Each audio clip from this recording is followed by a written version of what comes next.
প্রত্যেক দিনের আমার নেশা হচ্ছে চা খাবো আর খবরের কাগজটা দেখবো, মানে হেডলাইনগুলো অন্তত পড়তেই হবে আমাকে।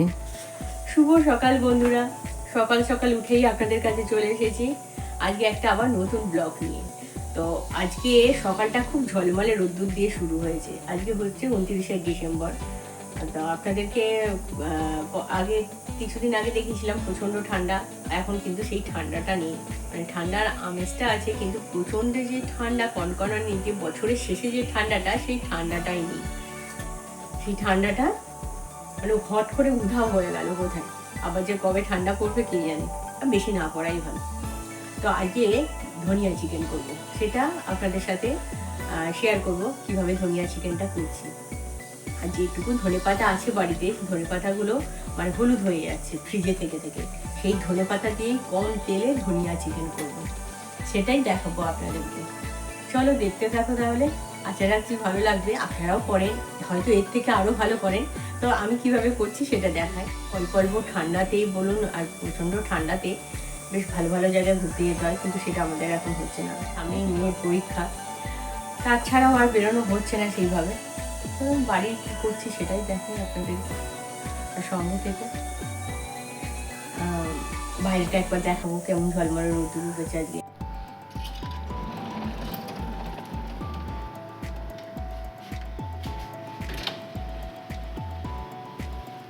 দেখেছেন কেমন ঝলমলে রোদ্দুর উঠেছে। শীতকালে এরকম রোদ্দুর উঠলে কিন্তু ভীষণ ভালো লাগে আমার।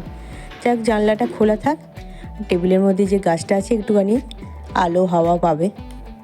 আর বাইরে থেকে যে ফুলগুলো নিয়ে এসছে সেই ফুলগুলো আমি এই টেবিলেই রেখে দিলাম একটুখানি জল দিয়ে। আর আমার ফুল ভীষণ ভালো লাগে, আপনারা তো জানেন। মানে ফুল আমার যে কী প্রিয় আপনাদের কি বলবো। চন্দ্রমল্লিকা এখন তো সর্বত্র সব সময় দেখা যায়, শীতকালে সব সময় চন্দ্রমল্লিকা পাওয়া যাবে।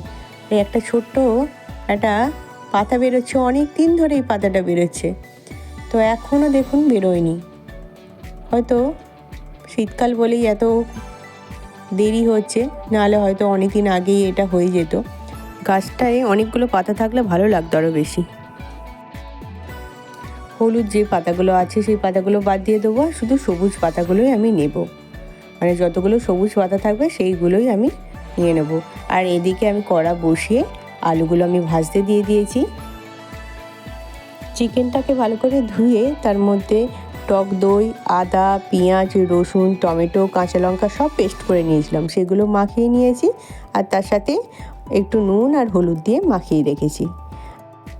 চিকেন রান্না করতে খুব একটা সময় লাগে না, আর দেখুন কষতে কষতেই চিকেন রান্না হয়ে যায়।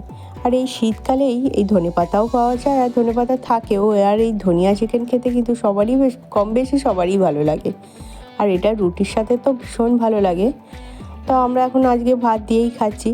তো রুটির সাথে করলে কি হয়, একটু মাখো মাখো করলে ভীষণ ভালো লাগে।